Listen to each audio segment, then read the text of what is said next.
포피의 손을 잡아요. 포피의 귀를 기울여요.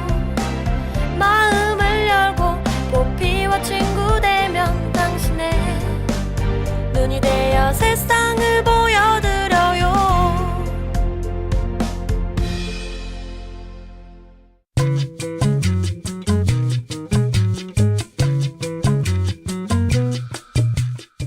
반려동물과 함께 살다 보면 새롭게 알아야 할 것들도 생기는데요.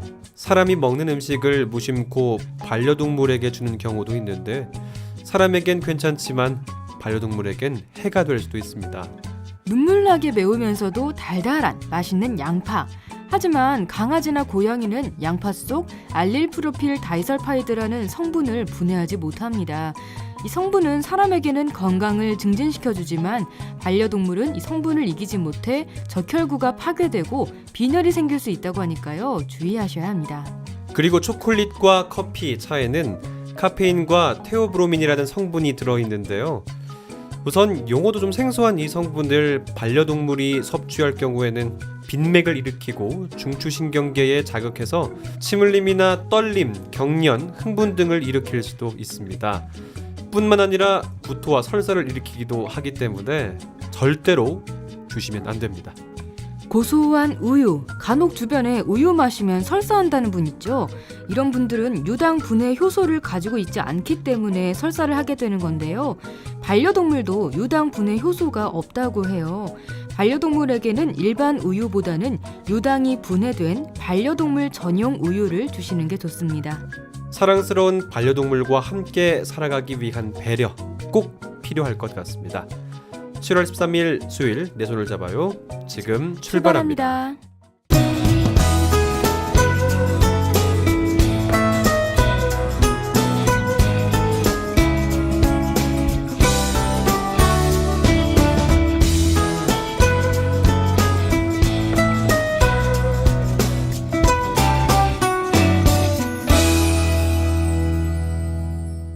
안녕하세요. 내 손을 잡아요 진행의 희창훈입니다. 네, 안녕하세요. 홍국희입니다. 잘 지내셨어요? 한 주간? 네, 잘 지냈고 네. 뭐 왜요? 요즘 또 비도 많이 올 땐 또 그래서 엄청 목소리가 많이 이렇게 오고. 조금 안녕하세요 이런 느낌이에요? 네. 약간 안녕하세요인데 목소리 약간 톤이 낮아졌어요. 네, 좀 비에 어울리는 그런 비 내리는 수요일만의 목소리. 이게 뭐예요? 비 내리는 약간 무슨 옛날 그 가사 같은데 노래가 비 내리는 무슨 선 이런. 네, 비 내리는 수요일에는 장미꽃을 선물해야 되지 않나요? 네. 참 받고 싶다는 얘기를 하셨네 갑자기. 깜짝 네. 놀랐네요. 네, 알겠습니다. 누가 주시겠죠? 창훈 씨는 아니고. 아이고. 아무튼 네. 이 반려동물에게 해로운 식품이 되게 많죠. 네, 진짜 아무거나 막 주면 안 되잖아요. 그렇죠. 네. 전 반려동물에게 막 줘도 되는 줄 알았어요. 실은 키우면 안 되겠네. 네. 큰일 나겠네. 그러니까 사람 일을 생각했나 봐 진짜. 네. 그럴 수도 있죠. 그래서 사람이라고 생각해서 정말 우리가 먹는 거 그냥 주시는 분들 많거든요. 그렇죠. 그런데 그러다가 큰일 날 수가 있어요.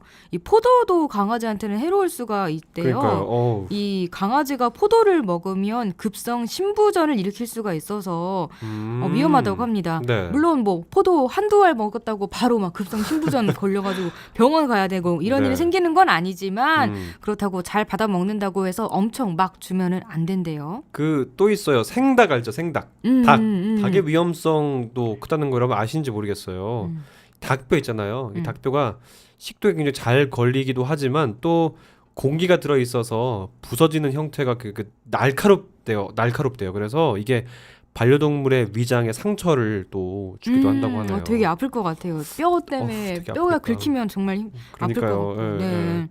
그러니까 예쁘다고 진짜 아무거나 막 주면 진짜 큰일 나요. 네, 맞아요. 네네. 네. 뭐 창훈 씨한테도 왜요? 뭐 미운 떡이라도 창훈 씨도 아무거나 막 주면 안 되겠죠? 저는 아무거나 먹을 수 있는 거 막 주면 되는데 어쨌든 우리가 좀 그 아까 계속 얘기했지만 배려하는 여러 가지 모습들이 있는데 배려도 상대방이 어떤 게 배려인지 알아야 배려가 되는 것 같아요. 맞아요. 상대방에 대해서 또 반려동물에 대해서 또 사람에 대해서 오노키 씨의 어떤 그 수요일의 마음에 대해서 배려하는 마음이 가장 중요한 부분이 아닌가 생각을 하면서 오늘 이제 방송 시작해 보도록 할 텐데요. 네. 자, 이창훈과 홍옥희가 만들어가는 내 손을 잡아요. 그럼 오늘의 코너 한번 소개해 볼까요? 네, 올해 하반기에는 서민들의 삶이 좀 나아질까요? 하반기에는 서민들을 위해서 어떤 지원 정책들이 펼쳐질지 오늘 이야기 톡톡에서는 2016 하반기 경제 정책 방향에 대해 알아봅니다. 여름 더위 때문에 나른하고 또 기운이 없으시다는 분들 많습니다. 여름철 보양 음식으로 떨어진 기력을 보충해 주시는 건 어떨까요? 오늘 이창훈의 노하우에서는 여름철 보양 음식에 대해 알려드립니다. 홍옥희의 그림 읽어주는 여자에서는 아르테미시아 젠틸레스키의 홀로페르네스의 목을 베는 유디트에 대해 다루고요. 이국제 정보톡톡에서는 반려견이 싫어하는 당신의 습관 7가지를 소개해드립니다. 내 손을 잡아요에서는 여러분의 많은 참여를 기다리고 있습니다. 네, 참여할 수 있는 방법은 다양합니다. KTV 국민방송, 인터넷 라디오, 페이스북 페이지를 이용하셔도 좋고요. 인터넷에서 포피 채널을 검색하면 블로그를 통해서도 참여가 가능합니다. 많이 참여해주세요. 청년은 꿈꿉니다. 패션 디자이너가 되고 싶다고. 요리사가 되겠다고. IT 전문가가 꼭 되고 싶다고. 우리는 이 청년들의 꿈에 날개를 달아주고 싶습니다. 청년희망재단, 대한민국 청년을 응원합니다. 청년 희망 아카데미, 청년 취업의 길잡이가 됩니다. 여러분의 기부로 청년 희망을 응원해주세요.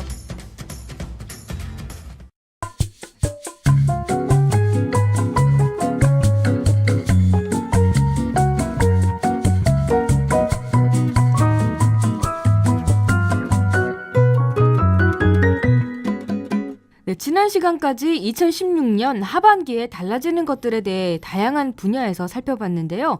서민들이 가장 직접적으로 체감할 수 있는 부분이 바로 경제정책 분야라고 할 수 있죠. 맞습니다. 이게 사실 아무래도 경제정책이 서민들의 생활에 또 가장 큰 영향을 미친다고 볼 수 있는 건데요. 그렇기 때문에 이번 하반기 경제정책 방향은 어떻게 달라지는지 많은 관심이 집중될 수밖에 없는 그런 부분인 것 같습니다. 구체적인 내용 한번 살펴볼까요? 네, 정부는 올해 하반기 경제정책 방향에서 서민과 중상층의 생계비를 낮추는 데 초점을 맞춘 다양한 민생 안정 대책을 마련했는데요. 저소득층 의료비와 청년들의 주거 그리고 교통비 부담을 덜고 친환경 소비를 촉진하는 내용들이 포함됐고요. 저출산의 원인으로 꼽히는 양육비와 사교육비 부담을 낮추기 위한 여성, 가족 맞춤형 정책도 포함됐습니다. 네, 그럼 먼저 서민들과 중산층의 생계비를 경감하기 위한 정책부터 한번 살펴보면요. 의료비 부담을 줄이기 위해서 건강보험료 인상을 최소화하기로 했다는 경제 이야기 맞죠? 결정이 난 거 맞죠? 네, 당장 의료비의 경우 하위 소득 50%에 대해 연간 개인이 부담하는 의료비 총액의 상한을 낮추고 내년 건강보험료를 올해 수준으로 동결하거나 인상을 최소화하기로 했어요. 앞으로도 정부는 건강보험 적립금이 적정 수준에서 관리될 수 있도록 보험료율 인상을 최소화하는 등 합리적 관리 방안을 마련하겠다고 밝혔습니다. 의료비도 부담스럽지만 서민들에게 가장 큰 고민인 게 바로 주거비 문제잖아요. 이 주거비 지원도 하반기부터 이루어진다는 거죠. 네, 전셋집을 월세로 바꾸는 가구를 위한 월세 대출과 월세 세액 공제 지원이 늘어나는데요. 정부는 월세 대출 자격 요건을 취업 준비생과 근로장려금 수급자 등에서 연소득 5천만 원 이하인 사람으로 확대하고 대출 취급 은행도 우리은행 한 곳에서 6곳으로 늘리기로 했습니다. 본인이 아닌 배우자 이름으로 월세 계약을 맺어도 세액 공제를 받을 수 있게 된다고 해요. 그리고 단독주택을 다세대 주택으로 개조하면 공사비를 최대 2억 원까지 연 1.5%의 낮은 금리로 빌릴 수 있게 됩니다. 아하, 특히 이번 경제정책에서 가장 주목받았던 게 친환경 소비를 촉진시키기 위한 여러 가지 지원 내용들이었는데요. 노후 때는 어떤 경유차 있잖아요. 이걸 폐차하고 새 차를 사면 지원을 해주겠다 이런 내용인 거죠. 네, 출고된 지 10년 이상 된 낡은 경유차를 폐차하고 새 차를 사면 개별 소비세를 6개월간 한시적으로 70%를 감면해준다는 내용인데요. 이번 결정은 미세먼지 등 환경을 고려한 결정이라고 합니다. 한 대당 최대 100만 원 한도의 감면 혜택을 받을 수 있는데요. 여기에 개소세와 연계된 교육세 30만 원과 부가세 13만 원을 고려하면 최대 143만 원까지 할인이 가능하다고 합니다. 그리고 수도권으로 한정된 노후 경유차 조기 폐차 지원금은 전국으로 확대하고 지원 금액도 상향할 계획이라고 합니다. 에너지 소비 효율 또 1등급의 가전제품을 살 때도 세금 감면 혜택을 준다는 거죠? 네, 에너지 소비 효율 1등급의 가전제품을 사면 구입 가격의 10%를 환급해 주는데요. 에어컨과 냉장고, 김치냉장고, TV, 공기청정기 등 허허. 5개 품목이 대상이고요. 이달부터 9월 30일 3개월간 구입한 제품에만 네. 이 혜택이 적용되는데요. 지원 한도는 품목별로는 20만 원까지, 가구별로는 40만 원까지라고 합니다. 와, 가전제품 구매하실 계획 있으시다면 이 기회 놓치면 되게 아까울 것 같거든요. 네, 9월 30일까지라는 거. 또 그리고 각 가정의 어떤 양육비와 사교육비 부담을 줄이기 위해서 또 다양한 지원 정책들도 제시되는 거죠. 네, 출산 장려책으로 2009년부터 기저귀와 분유값에 부과하는 부가세를 면제해 왔었는데요. 그런데 액상 분유는 제외였었습니다. 네. 그런데 하반기부터는 면제 혜택이 액상형 분유로까지 확대돼요. 액상형 분유는 물을 끓여서 가루 분유를 타는 불편함 없이 데워서 먹이기만 하면 돼. 이 젊은 엄마들을 중심으로 인기를 끌고 있는 제품이라고 해요. 그리고 맞벌이 가구의 보육 부담을 줄이기 위해 가사 서비스 유형을 육아와 집안일, 혼합형 등으로 다양화하고 서비스 품질 향상과 인력을 확대하는 방안도 추진됩니다. 네. 정부는 올해 안으로 연구 용역과 의견 수렴을 거쳐서 내년 상반기에 가사 서비스 선진화 방안을 내놓을 계획입니다.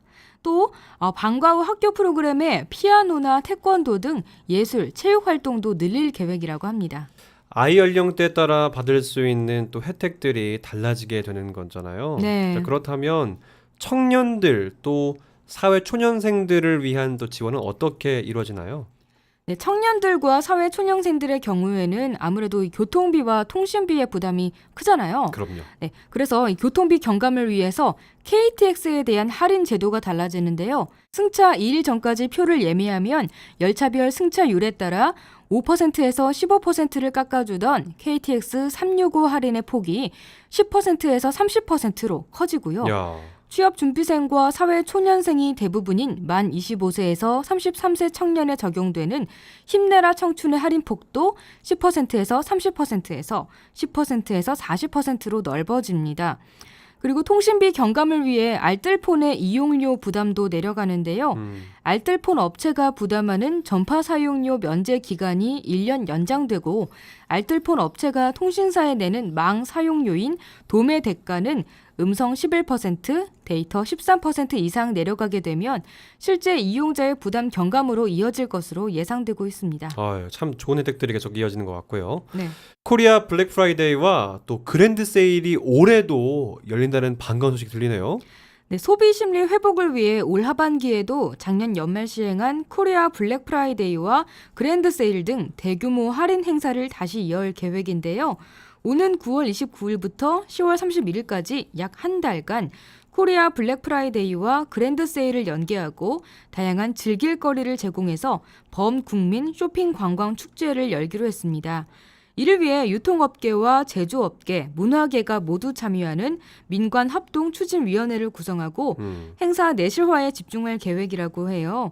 그리고 지역 관광 활성화를 위해 대중교통과 관광 명소, 숙박, 식당 등을 통합 이용하면 할인받을 수 있는 지역 관광 패스도 도입된다고 합니다. 자, 이렇게 소비 심리 회복을 위한 또 노력도 추진되면서 영세한 자영업자들의 자립을 돕기 위한 또 정책도 함께 추진되는 거죠. 네, 정부는 창업에서 성장, 폐업의 단계별 지원으로 자영업자의 경쟁력을 높일 방침인데요. 우선 창업 과정에서는 정책 자금을 지원할 때 유망업종 예비 창업자에게 지원 금리를 우대해주고 과밀업종 예비 창업자에 대해서는 컨설팅을 확대하는 방안을 준비하고 있고요. 창업 과밀지수 정보 제공 대상 지역과 업종도 현재 7대 광역시와 10개 업종에서 전국 30개 업종으로 확대할 계획입니다. 와, 늘어나네요. 네. 자, 창업 단계를 넘어선 성장 단계에서는 그럼 어떤 지원이 이루어지는 건가요? 네, 성장 단계에서는 상인과 건물주가 자율 협약을 통해 상권을 활성화하고 과도한 임대료 상승을 억제하는 자율 상권법을 재추진하는데요. 중소기업청에 따르면 서울 이태원 경리단길의 경우에 맛집과 카페 등 창업이 활성화되며 2012년 50개 수준이던 음식점이 2015년 150여 개까지 늘어났는데요. 그러면서 임대료는 70%가량 상승했습니다. 이 창의적 상인이 상권을 육성하자 임대료가 상승하면서 임차 상인이 내몰리는 젠트리피케이션이 그 사회적 이슈로 대두됐는데요.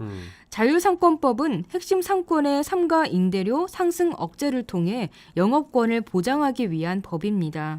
그래요. 네. 참 이 상권이 뜨면서 그 상인들이 쫓겨나는 어떤 일들이 발생하면서 이 상인들을 보호하기 위한 대책이 필요하겠다는 생각들이 좀 들었는데요. 네. 잘 추진됐으면 좋겠습니다. 네, 그렇죠. 네. 그리고 이 폐업 정보 시스템을 구축해서 폐업률과 폐업 사례 정보를 제공하고 폐업 절차 가이드라인을 제시할 예정이고요. 영세 자영업자 부담 완화를 위해 노란우산 공제를 해지하는 경우 부과했던 가산세를 폐지하고 부담을 낮춰주고 경영 불안전성이 높은 영세 1인 자영업자에 대한 고용보험료 지원도 추진할 계획입니다.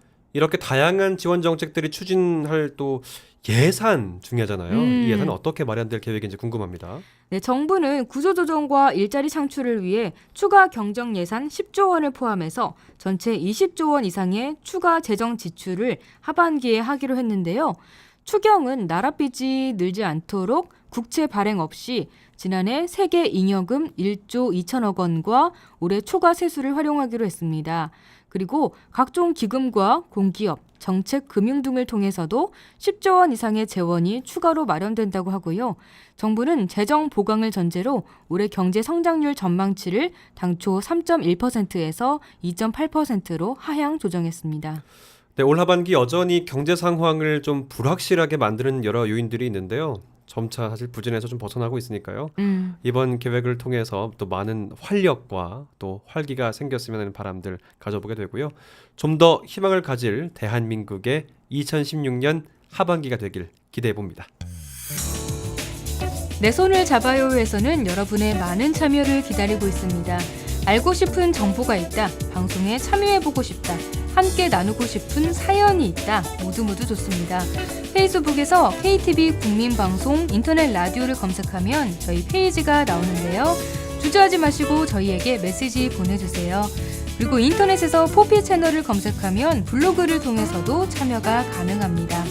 방송을 들을 수 있는 방법도 알려드리죠. KTV 국민방송 홈페이지와 모바일 앱 팟빵에서 접속하면 실시간으로 들으실 수 있습니다. 그리고 유튜브를 통해서도 만나실 수 있으니까요. 혹시 실시간으로 진행되는 방송 놓치신 분들은 팟캐스트 서비스를 이용하면 다시 청취가 가능합니다. 공공개혁, 공공비효율은 줄이고 국민 혜택은 늘리고 노동시장 개혁, 청년 일자리를 만들어가고 금융개혁, 경제의 맥박을 뛰게 하고 교육개혁, 배움이 즐거움이 되는 능력 중심의 사회를 만들고 공공, 노동, 금융, 교육, 4대 개혁 100년의 미래를 만드는 오늘의 혁신 미래가 있는 나라의 오늘은 달라야 합니다.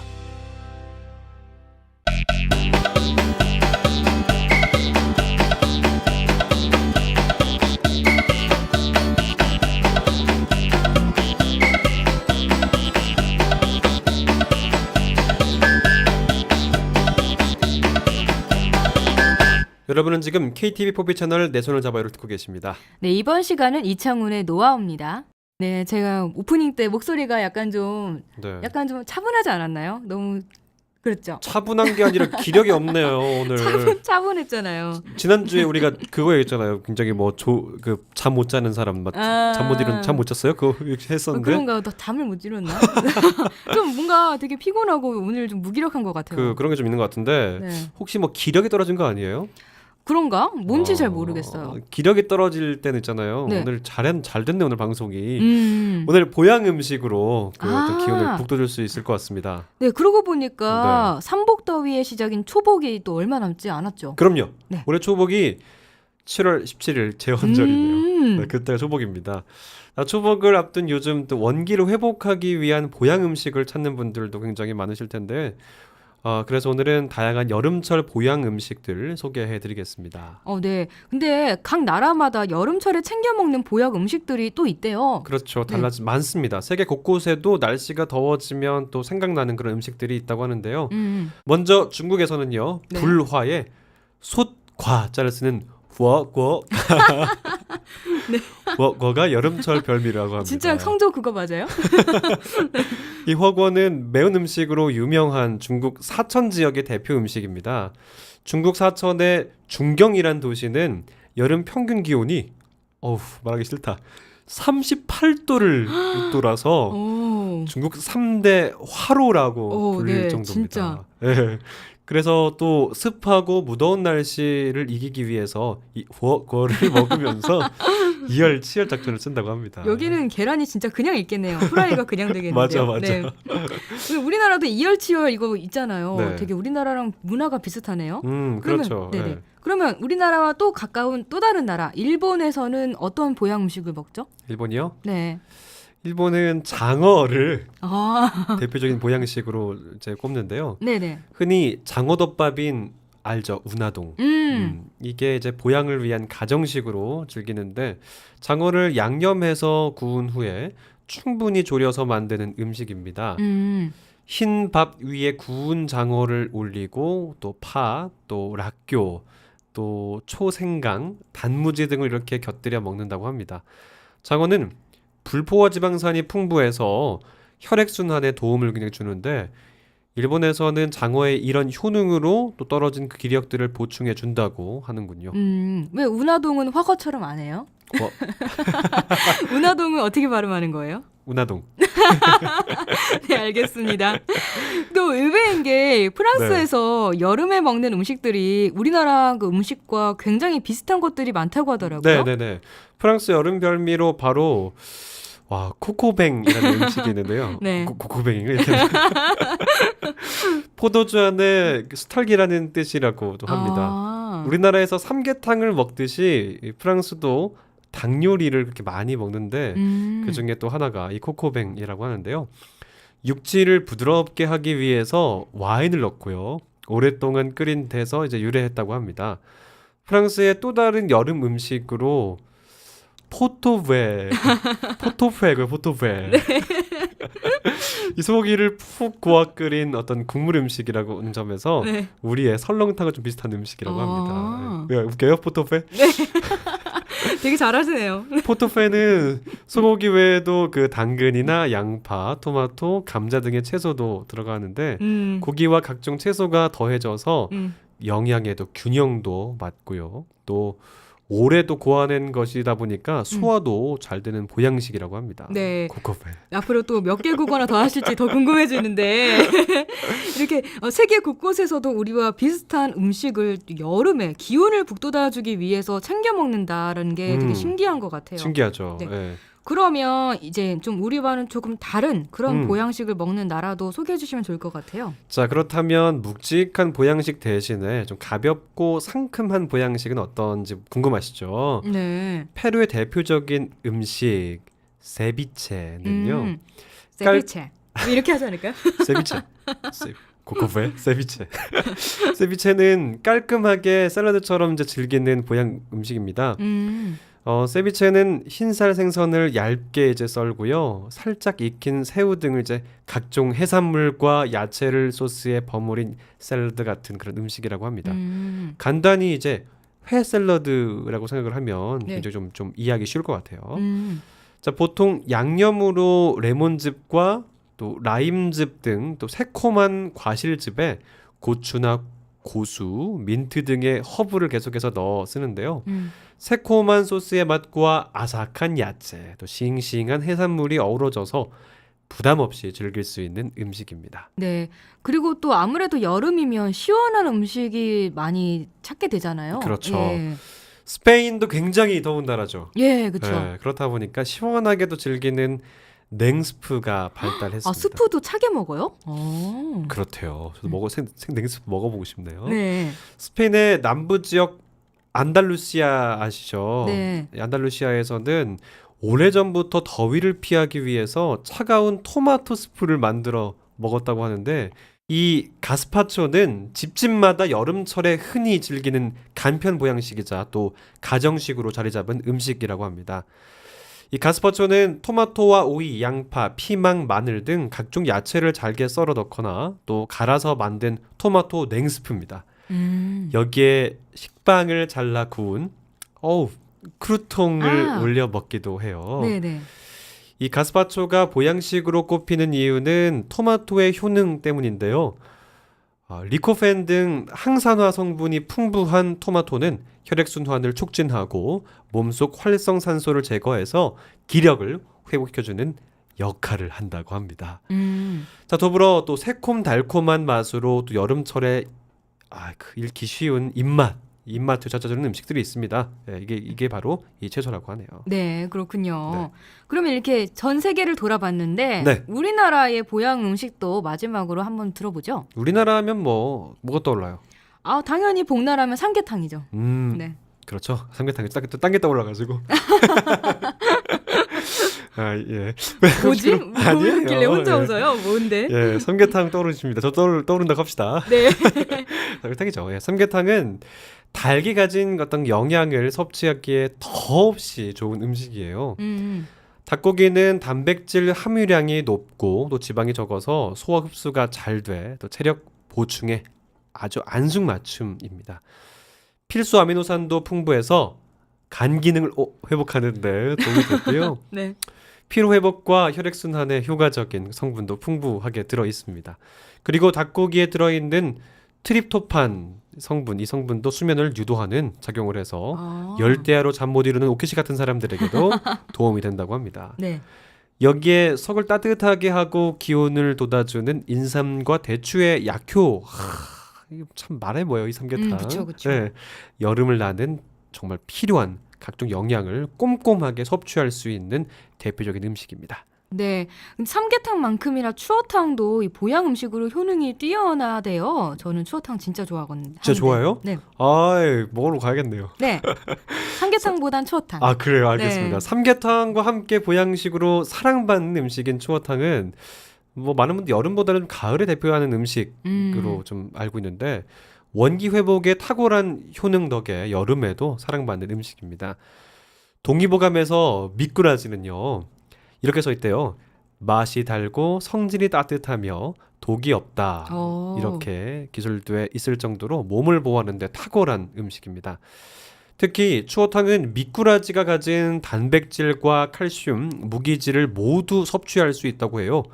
양질의 단백질과 각종 비타민들이 함유돼 있어서 원기 회복뿐만 아니라 좋아하겠다. 피부 미용이나 다이어트 그렇죠. 제가 좋아하는 거죠. 좋고요. 네. 또 불포화 지방산이 풍부해서 혈중 콜레스테롤 수치를 낮추고요. 또 성인병 예방에도 좋다고 합니다.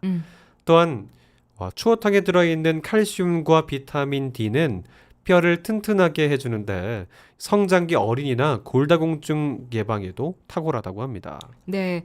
그런데 우리나라 보양 음식이 뜨끈한 탕 한 그릇도 좋지만 그렇죠. 시원하게 즐길 수 있는 것도 있잖아요. 있죠. 네. 더위 지치면 나른함과 의욕 상실이 찾아오면서 입맛까지 잃게 되면서 참 여름 극복이 쉽지 않은데요. 네. 자, 충분한 수분과 단백질을 섭취해야 여름 더위에도 건강하게 또 지낼 수 있는 거죠. 자, 그럴 때 딱인 음식 바로 콩국수. 콩국수 여름 별미죠. 좋아해요? 네, 그쵸. 콩국수에 들어가는 콩은 양질의 단백질을 공급하고 또 소화 흡수 기능을 튼튼하게 해주는 식품인데요. 더위와 몸속의 습한 기운을 없애주기도 합니다.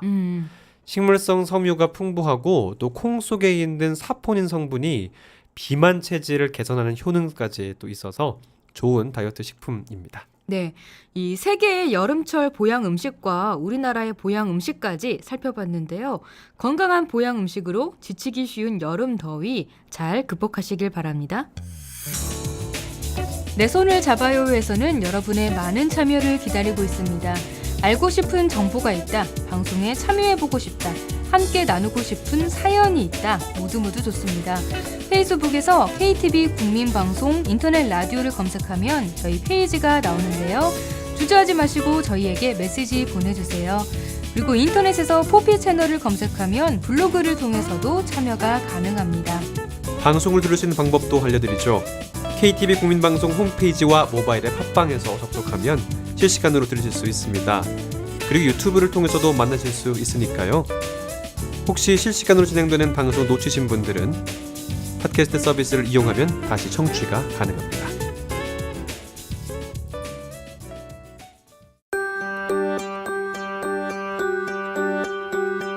핀테크는 이미 시작되었습니다. 결제, 송금, 은행 업무 등 우리는 예전보다 간편하고 빠르게 사용하고 있습니다. 새로운 방식으로 예금, 보험, 펀드, 편리한 생활을 누리고 있죠.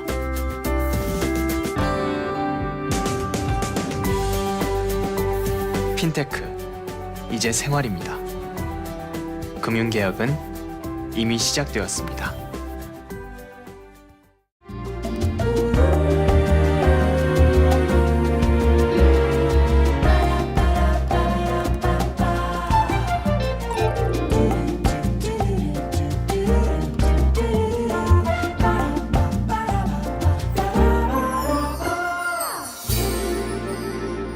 이번엔 그림 읽어주는 여자입니다. 오늘은 어떤 명화를 만나볼까요?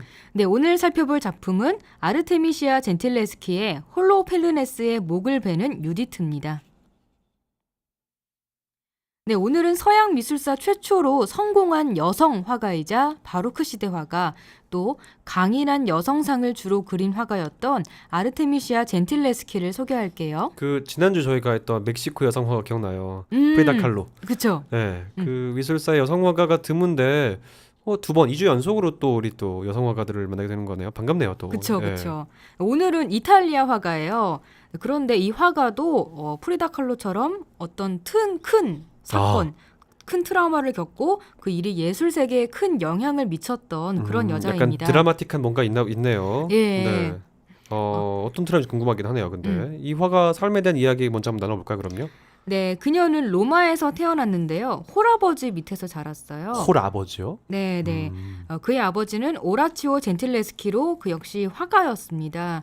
이 젠틸레스키는 아버지의 조수로 일하면서 10대 때 이미 그림 실력을 인정받을 정도로 재능이 있었어요. 또 그녀는 일생 동안 로마, 피렌체, 베네치아, 나폴리, 그리고 심지어 런던까지 유럽 곳곳을 여행하고 다녔습니다. 당시에 이렇게 여자가 세계 곳곳을 여러 도시들을 여행한 경우가 좀 없었나 봐요.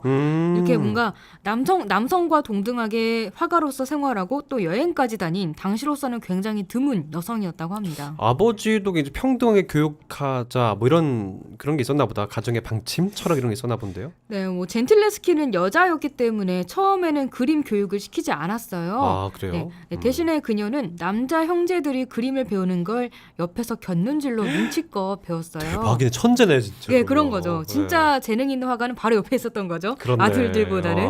네.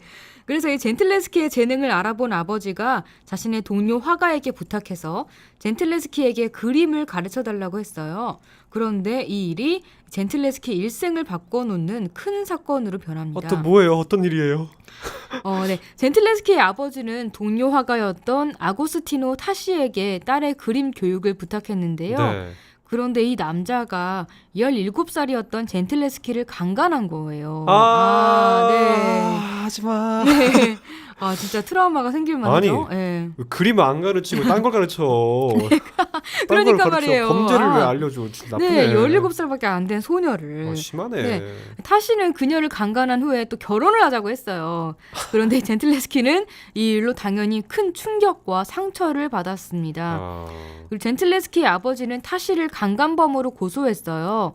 그런데 이게 뭐 아버지가 딸을 아끼는 마음, 딸의 뭐 위하는 마음에서 고소를 한 거라고 볼 수도 있는데 좀 이 타시를 화가로서 경계하고 질투했기 때문에 이참에 좀 화가로서 좀 명성을 떨어뜨리기 위해서 네. 고소를 했다는 이런 설도 있습니다. 아, 네, 그런데 아무튼 이 길고 길었던 재판 과정에서 그녀는 더한 트라우마를 얻었어요. 왜냐하면 지금의 우리로서는 이해할 수가 없는 그런 말도 안 되는 재판이 벌어졌거든요. 지금 저는 답을 얻기 전에 뭐 느껴졌어요. 여자 그러니까 이 젠틀레스키는 더 불리한 재판이었나 보네요. 그쵸, 그쵸. 아, 여자에게 더 불리한 재판. 진짜. 이 재판 과정에서 젠틀레스키는 또 한 번의 깊은 상처를 받아야 했습니다. 피해자로 재판에선 젠틀레스키는 많은 사람들이 보는 앞에서 자신이 강간당했다는 걸 입증을 해야 했어요. 아, 심하네. 이걸 어떻게 입증을 해요, 그러니까, 당시에. 네. 네. 그 재판관들은 엄지손가락을 죄는 과거에 고문 기구를 이용해서 젠틀레스키에게 오히려 고문을 가했습니다. 아, 네. 또 자신의 증언을 증명하기 위해서 산부인과 검사까지 받도록 시켰어요. 더 아이러니한 일은 타시에게 강간당했다는 걸 입증해야 하는 게 아니라 자신의 처녀성을 잃었다는 걸 입증해야 하는 그런 뭔가 좀 초점이 이상하네? 예, 어긋난 그런 재판이었다는 거예요. 네.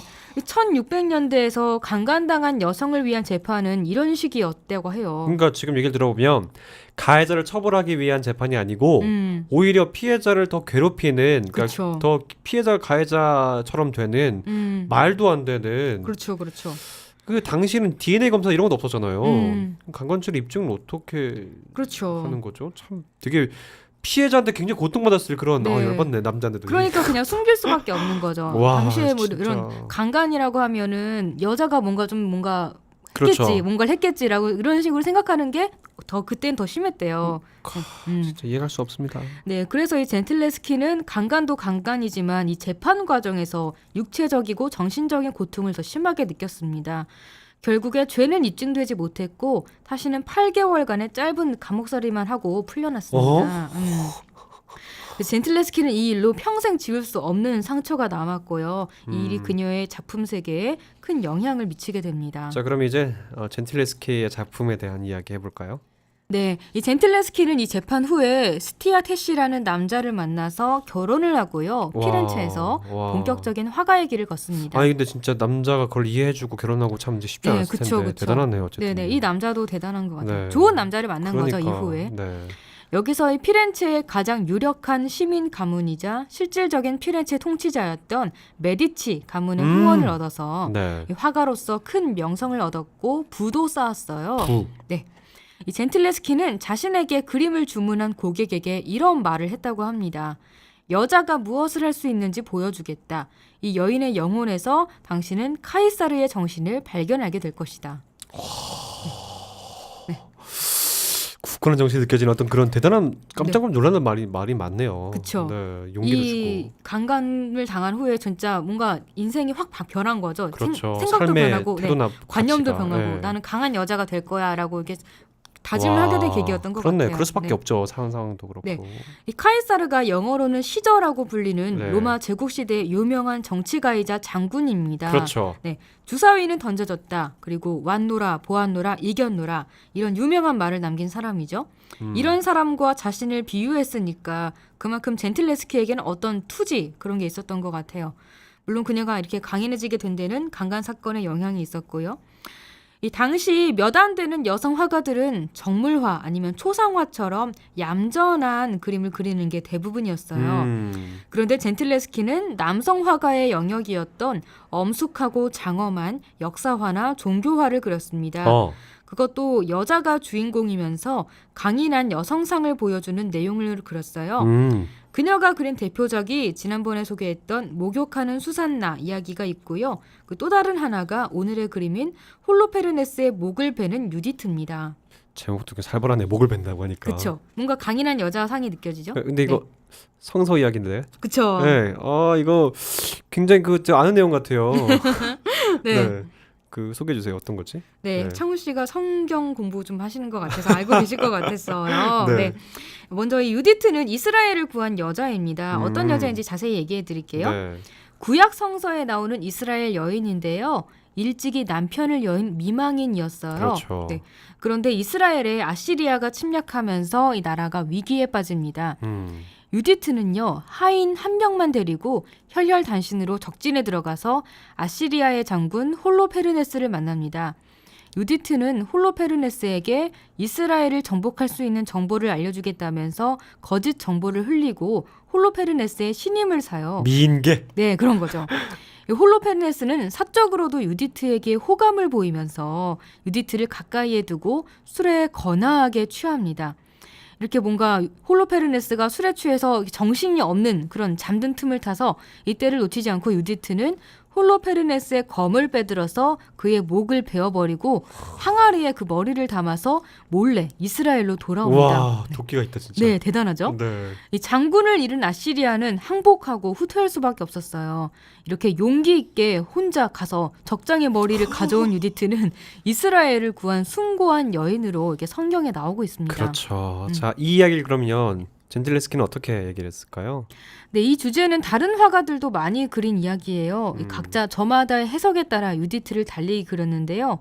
플랑드르의 거장 루벤스는 홀로페르네스의 목을 자르는 것보다는 그런 화면 밖의 관람자를 더 의식하는 듯이 야. 네, 관람자에게 매혹적인 눈길을 보내는 여성스러운 유디트를 그렸어요. 또 초기 바로크 시대 화가 카라바조는 금방이라도 구역질할 것 같은 표정을 지으면서 몸을 멀찍이 떨어뜨리고 아주 끔찍한 표정으로 억지로 칼질을 하는 그런 굉장히 생생한 표정의 유디트를 그렸습니다. 반면에 장식적인 미술을 그린 화가 클림트는 홀로페르네스를 유혹한 유디트의 판무파탈 매력을 강조하면서 굉장히 에로틱한 유디트를 그렸어요. 반면에 젠틀레스키는 한 손으로 홀로페르네스의 머리를 잡고 다른 손으로 무지막지하게 칼질을 하는 강한 유디트를 그렸습니다. 사실 이 칼로 머리를 자른다는 게 단번에 되는 일이 아니잖아요. 그렇죠. 예, 좀 엄청난 힘을 써야 되는 일이거든요. 그래서 그녀가 그린 유디트의 두꺼운 팔은요, 굉장히 힘이 세 보여서 진짜 뭐라도 두 동강 낼 수 있을 것만 같은 정말 그런 강인한 여성상을 그렸습니다. 약간 젠틀레스키가 어떤 그린 장면이 좀 사실감 있고 좀 그런 느낌이 들기도 하네요. 네, 예, 그렇죠. 네. 힘 좀 대단한 것 같아. 네. 얘기 들어보니까요. 그리고 또 젠틀레스키가 그린 유디트가 가장 이 주체적인 여성상을 잘 표현한 것 같아요. 네. 뭔가 그 유디트가 뭐 미인계로 홀로페르네스를 유혹한다 이런 뭔가 여성성이 드러나는 유디트가 아니라 뭔가 진짜 강인한 남성상이 오히려 느껴지는 그런 그렇죠. 주체적인 네. 느낌이었던 거죠. 이렇게 화가로서의 능력을 인정받은 젠틀레스키는 왕후와 귀족으로부터도 작품 주문을 받았고 화가로서 명예로운 일인 아카데미의 정회원이 될 수 있었습니다. 화가로서 인정을 받았다는 거죠.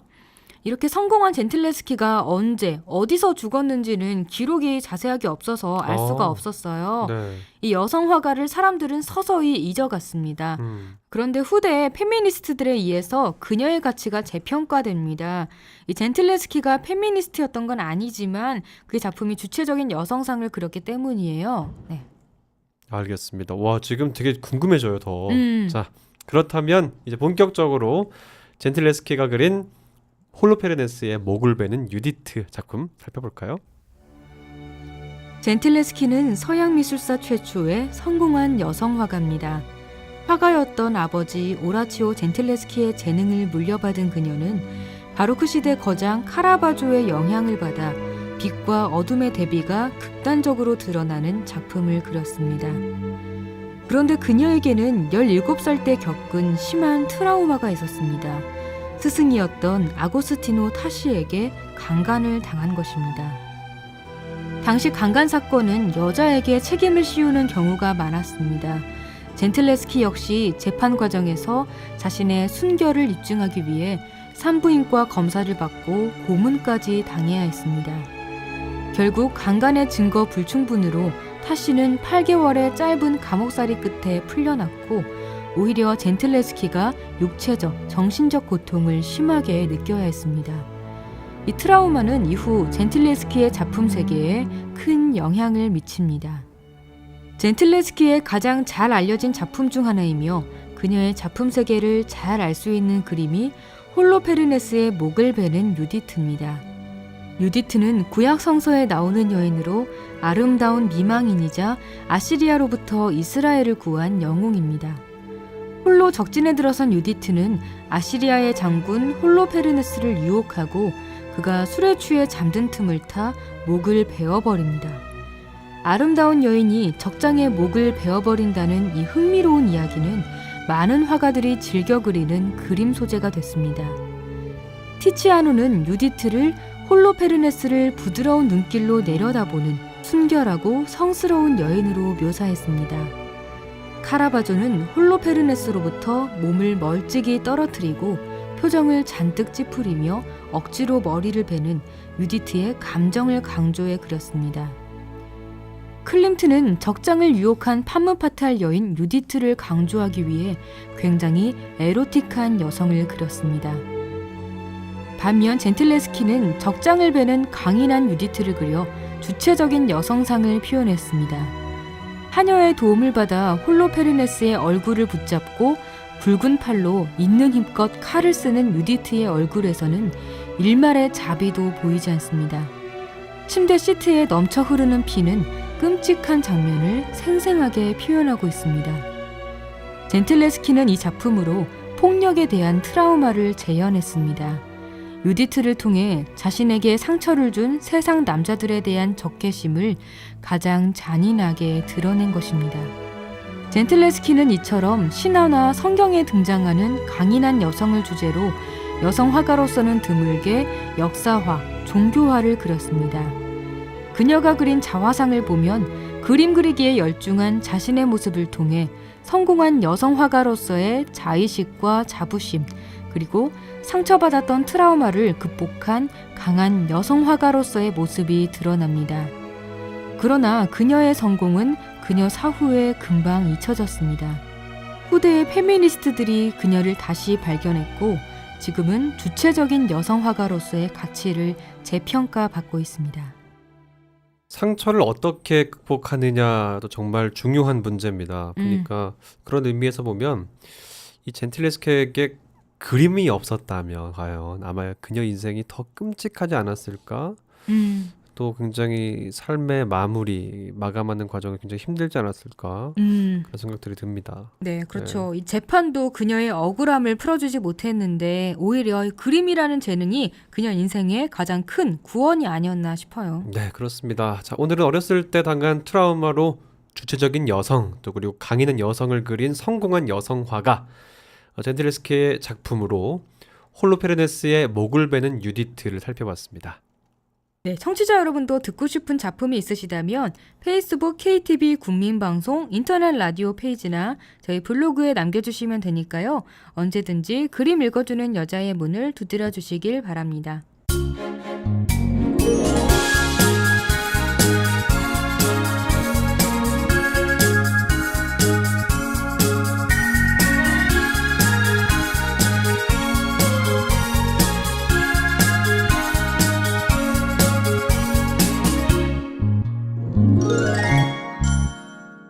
이번 시간은 이국지의 정보 톡톡입니다. 생활 속 유용한 정보들 소개해드리고 있는데요. 오늘은 어떤 정보 기다리고 있죠? 네, 우리가 오프닝에서 반려동물에게 해로운 음식들에 대해서 소개해드렸잖아요. 네. 오늘 이국지의 정보 톡톡에서도 이런 반려동물과 함께하는 분들을 위한 팁을 준비했는데요. 오늘은 반려견이 싫어하는 당신의 습관 7가지에 대해 알려드립니다. 정보 톡톡. 여러분 실생활에 도움될 알찬 정보를 소개해드리는 정보 톡톡. 오늘은 반려견이 싫어하는 당신의 습관 7가지라는 제목으로 말씀드리겠습니다. 여러분이 평소에 아무렇지 않게 하는 습관이 사랑하는 반려견을 힘들게 하고 있다면 어떨까요? 아마 여러분은 미처 몰랐던 자신의 행동을 깨닫고 고치려고 할 겁니다. 개는 단순한 애완동물이라기보다 우리와 서로 의지하며 살아가는 반려동물인데요. 미국 매체인 littleThings.com의 작가이자 베테랑 개 전문가인 레베카 앤디컷은 반려견이 힘들어하고 결국 싫어하게 될 수 있는 주인의 습관 7가지라는 글을 게재함으로써 우리가 반려견을 대하는 자세에 대해서 한 번 더 생각하게 만들고 있네요. 언제나 당신만을 바라보고 사랑하는 반려견을 위해서 당신이 혹시 갖고 있을지도 모르는 평소 습관을 고쳐보는 것은 어떨까요? 반려견이 싫어하는 당신의 습관 7가지입니다. 첫째, 너무 세게 껴안는 습관. 사람들은 껴안는 것으로 사랑을 표현하지만 개들은 실제로 껴안는 것을 그리 좋아하지 않습니다. 뉴욕타임즈에 따르면 사람이 껴안고 있는 개를 촬영한 사진 수백 장을 관찰한 최신 연구에서 대다수 개가 스트레스 징후를 보이는 것으로 나타났다고 합니다. 만일 당신이 지금까지 반려견이 껴안아도 좋아하는 것처럼 생각했다면 이는 개가 당신을 위해서 견뎌내고 있다는 것을 알아야 합니다. 이는 어린아이가 부모의 너무 큰 관심에 짜증을 내는 것과 마찬가지죠. 만일 그래도 반려견을 껴안고 싶다면 양팔로 완전히 감싸 안으며 꼭 끌어안지는 말고 원하는 대로 움직일 수 있도록 부드럽게 안아주는 것이 좋습니다. 둘째, 개에게 행동은 없이 말만 많이 하는 습관. 일반적으로 언어는 특히 사람과 사람 사이의 관계에 긍정적인 영향을 주는 것으로 여겨집니다. 하지만 개는 당신이 하는 말을 알아들을 수 없으므로 개에게는 단지 궁금증과 혼란, 짜증만 남게 됩니다. 물론 반려견은 주인이 자신에게 부드러운 목소리로 말하는 것을 듣기 좋아합니다. 하지만 이런 말이 칭찬인지 훈계인지 이해하진 못하죠. 그러므로 칭찬을 할 때는 말을 하면서 어조나 몸짓을 더하거나 더 잘 이해할 수 있도록 쓰다듬어 줘서 반려견 자신이 올바른 행동을 하는 것이 좋다고 느낄 수 있도록 해줘야 합니다. 셋째, 산책길에서 재촉하는 습관. 기분이 좋지 않아서 반려견과 산책하고 싶지 않더라도 의무적으로 나가는 날이 있기 마련인데요. 그런 날은 가끔이면 괜찮지만 반려견이 이를 알아차리지 못하게 해야 합니다. 반려견에게 산책은 매일 일어나는 모험이며 행동을 올바르게 하기 위한 보상입니다. 실제로 개는 산책 시간을 무척 기대합니다. 따라서 반려견이 산책을 통해서 행복하고 만족할 수 있도록 길을 가다가 멈춘 채 무언가의 냄새를 맡는다면 반드시 기다려줘야 합니다. 넷째, 개의 입장은 잊고 당신 입장만 생각하는 습관. 앞서 말한 바와 같이 개는 사람을 너무나 사랑합니다.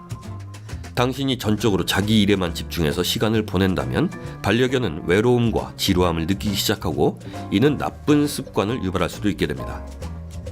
당신이 자기만의 시간을 원하지만 반려견은 역시 당신과 함께 놀기를 간절히 원하기 때문이죠. 만일 당신이 반려견과 놀아줄 상황이 안 될 때는 엄격하되 자상한 목소리로 안 돼라고 말하고 장난감이나 먹이를 주어서 놀게 하세요. 그리고 바쁘더라도 틈틈이 잠시 쉬면서 개와 시간을 보내기 바랍니다. 다섯째, 반려견만의 공간을 주지 않는 행동. 많은 사람이 개를 자신의 아이처럼 여깁니다. 당신이 개를 애지중지하는 것은 아무런 문제가 없지만 그렇다고 해서 너무 자주 땅바닥에서 개를 들어 올리지 말아야 합니다. 아이가 크면서 독립하고 싶어 하는 것처럼 개 역시 자신의 네 다리로 편안하게 걷고 뛰고 싶어 하거든요. 만일 당신이 온종일 개를 끌어안고 있다면 개는 당신에게 예민해지거나 의존하고 소심해질 수 있으며 심지어 버릇이 나빠질 수도 있습니다. 여섯째, 너무 약올리는 행동. 누구도 놀림당하기를 좋아하지 않습니다. 이는 개 역시 마찬가지죠. 만일 당신이 반려견과 장난감을 가지고 서로 빼앗는 힘겨루기를 한다고 하면 제대로 하는 게 좋습니다. 당신은 반드시 반려견에게 규칙을 알려줘서 개가 너무 공격적으로 변하지 않게 해야 합니다. 만일 당신이 장난감을 가지고 반려견 머리 위에 내보인 뒤에 잡으려고 하면 더 멀리 들어올리면서 약올리는 것은 그리 좋지 못한 행동입니다. 이는 개가 놀이로 느끼는 것이 아니라 벌로 인식하고 공격적인 경쟁처럼 느끼게 만들 수 있기 때문이죠. 일곱째, 다른 개들과 놀도록 몰아붙이는 행동. 개들도 사람처럼 사회 모임과 친구가 있으며 친구이자 적인 프레너미도 있습니다. 반려견이 실제로 다른 개들과 즐겁게 보낼 때에는 당신도 볼 수 있으므로 알 수 있을 겁니다. 그런데 만일 당신의 반려견이 애견 카페나 공원 등에서 다른 개들에게 무관심한 것처럼 보인다면 개들보다 사람들을 더 선호한 것일지도 모릅니다. 그래서 만일 반려견이 개들 사이에서 지루해 보이거나 공격적인 행동을 보인다면 개들끼리 친하게 지내라고 몰아붙이지 말아야 합니다. 그 대신 반려견 스스로 다른 친구를 찾을 수 있도록 하거나 개가 아닌 당신이 놀아주는 게 좋은 겁니다. 네, 정보 톡톡 오늘은 반려견이 싫어하는 당신의 습관 7가지라는 제목으로 말씀드렸는데요. 오늘 소개한 내용이 당신의 반려견을 더 많이 사랑하는 데 도움이 되길 바랍니다.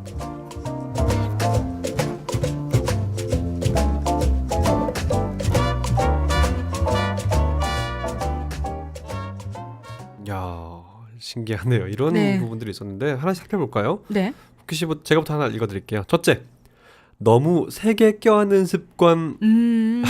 예쁘다고 너무 세게 껴안으면 안 되는군요. 안 되죠. 그리고 또 개에게 행동은 없이 말만 많이 하는 습관. 야, 뭐 이런 거 말로요. 네. 다음, 산책길에서 재촉하는 습관. 빨리빨리. 또 개의 입장은 있고 당신 입장만 생각하는 습관. 자, 반려견만의 공간을 주지 않는 행동. 나와. 그렇죠. 네. 또 너무 약 올리는 행동. 또 다른 개들과 놀도록 몰아붙이는 행동들 있잖아요. 네, 이런 것들 있습니다. 네. 진짜 걔도 뭐 아이랑 다를 바 없다 막 생각이 들어요. 네, 참. 애한테도 막 다른 친구랑 놀라고 막 억지로 그러면 애가 더 싫어하고 막 그러잖아요. 사람도 개도 똑같다 이런 그렇죠. 생각이 들었어요. 어쨌든 오늘 얘기를 보면 우리가 다시 한번 얘기하지만 누군가를 배려하고 누군가를 위한다는 행동들이 많잖아요. 그 행동들이 어쩌면 그 사람, 또 상대방, 또 지금 말했던 반려동물들을 실제로 배려하고 있는지 하고 있지 않은지를 잘 알아야 될 것 같아요. 네. 미리 배려라는 것은 상대방이 뭘 원하는지 먼저 알고 하는 게 중요한 것 같은데요. 오키 씨에게 배려를 한다면 오키 씨에게 장미를 주는 것? 네, 이런 건가요? 그런 거죠. 자, 기대하고 있을게요. 네? 기대하고 있을게요. 네. 자, 참 갑자기 훈훈해지기도 하면서 갑자기 깜짝 놀랄 방송이 되는데요. 상대방을 배려할 수 있는, 또 여러분 함께하는 반려동물들을 배려할 수 있는, 또 알아야 하니까요. 상대방 계속해서 묻고 알아가는 시간들 많이 가지셨으면 좋겠습니다. 네. 자, 벌써 7월 13일 내 손을 잡아요. 오늘 준비한 소식 여기까지 해야겠네요. 지금까지 진행의 이창훈이었습니다. 네, 홍옥희였습니다. 함께해 주신 여러분 고맙습니다. 고맙습니다.